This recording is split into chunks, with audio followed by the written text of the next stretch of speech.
სალამი მოგესალმებით, ვაგრძელებთ ჯონ მაკარტურის საუბრების ქართულ ენაზე ატვირთვას. ეს არის ბიბლიური კითხვები და პასუხები, რომელიც ჩაწერილი იქნა 1990 წლის 13 მაისს. ჩვენ გადავედით მე-40 ნაწილზე. გუშინ პატარა შესავლის სახით ინფორმაცია მოგვაწოდა ბატონმა ჯონმა რუსებთან შეხვედრის შესახებ დელეგაცია, რომელიც რუსეთთან შემოვიდა და რომის აპირებდა მოგზაურობას და სთხოვა მრევლს, რომ ელოცათ ამისათვის. და შემდეგ ის უკვე აგრძელებს ამ სესიას. კარგით, თუ გაქვთ ახლა რაიმე კითხვები თქვენს გულებში, ჩვენ გვაქვს დაახლოებით 9 საათი, რომ უპასუხოთ მათ. შეეცადეთ ისინი იყო ძალიან მოკლე და ნუ გააკეთეთ გრძელ შესავალს და გრძელ კითხვებს ნუ დასვავთ. ასე რომ მოდით პირდაპირ მიკროფონებთან, გთხოვთ მოკლედ ისაუბროთ და ერთი კითხვა თითო ადამიანზე, რათა სხვებმაც მოასწრონ თავიანთ კითხვებზე პასუხების მიღება. და პირველი პიროვნება სვავს.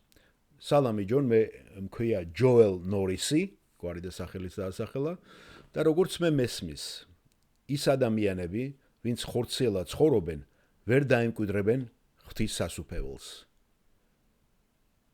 იმიტომ რომ ისინი, ვინც სულიწმიდით აღორძინდნენ და სულიწმიდით დაიბეჭდნენ, მხოლოდ ისინი არიან ღვთის საკუთრება. მაგრამ სულთ მოფენობის დღემდე, რომელსაც გკითხულობ ჩვენ მოციქულთა საქმეებში.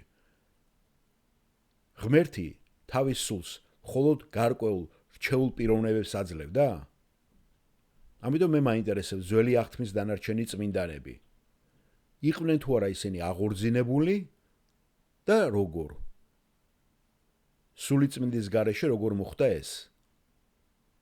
და თუ ისინი არ აღორძინებულან, გამოდის რომ ისინი ხორციელად ცხოვრობდნენ და თუ ისინი ხორციელად ცხოვრობდნენ, როგორ გადარჩებოდნენ? მე ესეთი ფორმულება გავუკეთე ამ ემას. ბატონმა ჯონმა ადრეც გაცა ამაზე პასუხი, ვინც ყურადღებით ისმეს ჩვენ საუბრებს და მეც მახსოვს ძალიან კარგად, ამაზე ბევრი აქვს ნალაპარაკები ბატონ ჯონის, როგორ გადარჩებიან ძველი აღთქმის მორწმუნეები. და მე ესე დავასათაურე ქრისტემდე სულიწმინდის გარეშე მორწმუნეები როგორ და რა გზით გადარჩნენ.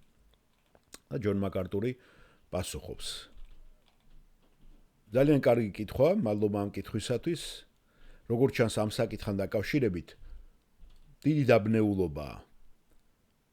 რადგან ჩვენ რატომღაც ძალიან დიდ მნიშვნელობას ვანიჭებთ მხოლოდ ახალი აღთქმის წმინდანებს და მათ ურთიერთობას სულიწმინდასთან. მე არ მჯერა, რომ ვინმეს, ნებისმიერ ადამიანს, ნებისმიერ დროში შეეძლო ღმერთთან ურთიერთობა და განეცადა მასთან კონტაქტი სულიწმინდის გარეშე. არა აქვს მნიშვნელობა, რომელ ეპოქაში იყო ეს, რომელ განშტოებაზე ვსაუბრობთ. ღვთის სული არის მხოლოდ და მხოლოდ ის აგენტი, რომლითაც ღმერთი კონტაქტობს ადამიანთან და შემოდის ადამიანის გულში. ამრიგად მე მჯერა, რომ ძველი აღთქმის წმინდანებიც ასევე იყვნენ სულიწმიდით აღორძინებულნი, სულიწმინდა მისცა მათ ახალი სიცოცხლე და ღვთის სული იყო მათზე გადმოსული. და მე მჯერა, რომ ღვთის სული არის ის, რომელიც ამ სიცოცხლეს უნარჩუნებდა მათ. როდესაც იესო ამბობს, ის თქვენთან იყო და ეხლა თქვენში იქნებაო. ის არ ამბობს, რომ თქვენ ამ მომენტამდე არ ქონიათ სულიწმინდაო. ის ამბობს, რომ თქვენ გქონდათ, ის თქვენთან იყო. ეს არის ერთადერთი გზა, რომლითაც ვინმეს როდისმე შეეძლო ღმერთთან ურთიერთობა. გახსოვთ დაბადების წიგნის მე-6 თავში. ეს დიდი ხნის წინ წარღვნამდე, სანამ ღმერთი წარღვნას მოავლენდა სამყაროზე გასანადგურებლად. რას ამბობს ის? რომ ჩემი სული ყოველთვის არ იბრძოლებს ადამიანთან, ანუ არ იქნება ადამიანთან ჭიდილში. ანუ ღვთის სული ყოველთვის ცდილობდა მოექცია ურწმუნოები, რათა მიეყვანა ისინი ჭეშმარიტი ღმერთის შემეცნებამდე. მაგრამ გახსოვთ, ისინი მაინც უარყოფდნენ სულიწმინდის ამ ცდილობებს. ასევე შეგახსენებთ, რომ იოანე ნათლისმცემელი, რომელიც სინამდვილეში ეს ძველი აღთქმის წინასწარმეტყველია, დედის საშოდანვე აღივსო სულიწმინდით. ამგვარად აშკარა, რომ ღვთის სული მიუძღოდა მორწმუნეებს. და თქვენ შეგიძლიათ ჩაიხედოთ და მოძებნოთ ძველი აღთქმის მრავალი ადგილი, სადაც ეს სიმართლეა. ასევე იყო სულიწმინდის მიერ განსაკუთრებული ცხება წინასწარმეტყველის საქმიანობისა და ლიდერობისათვის. გახსოვთ სამუელი, საული, დავითი და უამრავი შემთხვევები. ასე რომ მე მჯერა, რომ ძველ აღთქმაშიც იყო აღორძინება და იყო ახალი სიცოცხლე, ახალი დაბადება. მე მჯერა, რომ ახალი სიცოცხლე სულიწმინდის მიერ იყო ბოძებული, გადაცემული და ასევე დაცულ შენარჩუნებული. და კითხვის ავტორის სვავს, მაშინ რა განსხვავება იყო, როდესაც სულიწმინდა სულთმეფოვნების დღეს შემოვიდა და მოეფინა ქრისტიანებს და ჯონ მაკარტური პასუხობს. დიახ, ჯოელ, ისევ და ისევ, ჩვენ დაუბრუნდებით იმას, რაც იესომ თქვა იონეს სახარებაში, როდესაც ის ამბობს, ის თქვენთან იყო და ეხლა ის თქვენში იქნება. ერთ-ერთი განსხვავება იყო სულიწმინდის ნიჭი მსახურების ძალიან უნიკალური გამოვლინება. ასე რომ არა ის, რომ თითქოს და სულიწმინდა არ ყოფილა ძველ დროში წმინდანებთან. და ამაზე ძალიან დიდი აქცენტის გაკეთებაც არ იქნება სწორი, თუ ეხლა სული მოვიდა, მანამდე ის აქ არ იყო. თქვენ თუ ასე მიუდგებით, იგივე პრობლემა გექნებათ, როდესაც მიდიხართ უკვე ჩვენ ქრისტეს მეორედ მოსვლის წინ ატაცებასთან. და ხალხი ამბობს, აი ატაცების შემდეგ სულიწმინდა აღარ იქნება? რა გაყვანილი იქნება ამ ქვეყნიდან?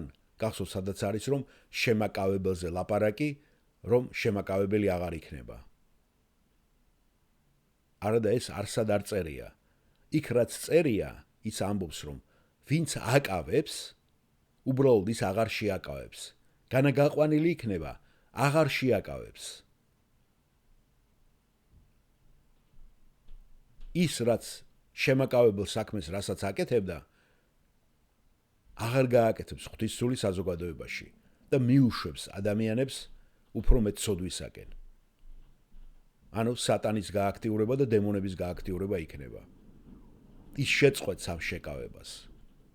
მაგრამ ჩვენ ვიცით, რომ მერე ადამიანები მოინანიებენ, მოიქცევიან და იქნება ძალიან დიდი მოქცევა. ვისი მეშვეობით, თუ არა სულიწმინდის მეშვეობით. ასე რომ სულიწმინდა ის აგენტი, რომელიც მოქმედებს ღმერთსა და ადამიანებთან შორის. და მას მოყავს სწორედ კაცობრიობა ისტორიის განმავლობაში ღმერთთან მოსანანიებლად. ახლა რაც არის აღწერილი უკვე მოციქულთა საქმეებში ახალ აღთქმაში, ეს ხდება უკვე ნიუანსები ეკლესიაში და შეგიძლიათ გაიგოთ უკვე მოციქულთა საქმეების მეორე თავიდან. თუ რა სპეციალურ უკვე ნიჭებს იძლევა ღმერთი და როგორი გააქტიურებულია სულიწმინდა უკვე ახალი აღთქმის ეპოქაში იესო ქრისტეს შემდეგ, რაც ის შეგვპირდა, გახსოვთ იონეს სახარებაში, როცა პირდება მოციქულებს, რომ მოვა სულიწმინდა და ის უკვე მათში დაივანებს. ის უკვე შემოვა და შიგნით ადამიანის სხეული იქნება მისი ტაძარი. გასაგებია? დიახ, გმადლობთ, ჯონ, გასაგებია.